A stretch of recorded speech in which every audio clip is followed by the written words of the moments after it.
បាទពុកម៉ែបងប្អូនបាទខ្ញុំឃើញរឿងបាទផ្ទុះមែនតែនមួយរយៈនេះបាទក្នុងសន្តានសង្គម Facebook បាទឃើញប្រធានសហព័ន្ធកីឡាយើងបច្ចុប្បន្ននេះបាទមានទំនាស់ជាមួយនឹងលោកគ្រូអេពុថងបាទ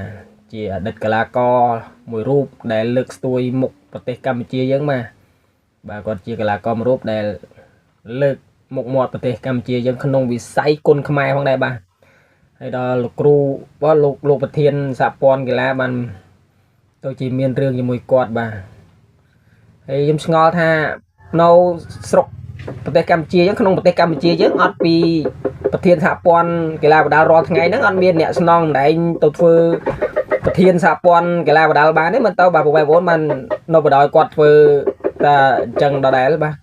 អញ្ចឹងមានន័យថាក្នុងប្រទេសកម្ពុជាយើងអត់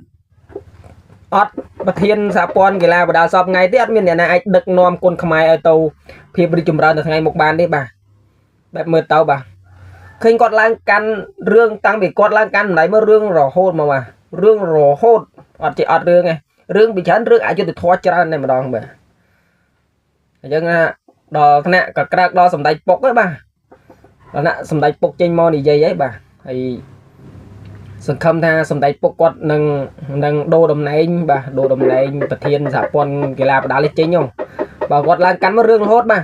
ឲ្យអ្នកផ្សេងគាត់ធ្វើម្ដងបាទបើអ្នកផ្សេងបានធ្វើឲ្យលោក DJ Hero ធ្វើទៅ DJ Hero ធ្វើក៏ល្អដែរគាត់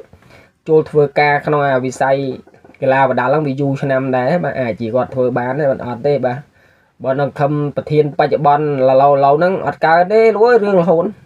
រឿងអយុត្តិធម៌ច្រើនតាំងពីកីឡាករឡើងបែបបដាល់យើងមើលឃើញស្រាប់បាទ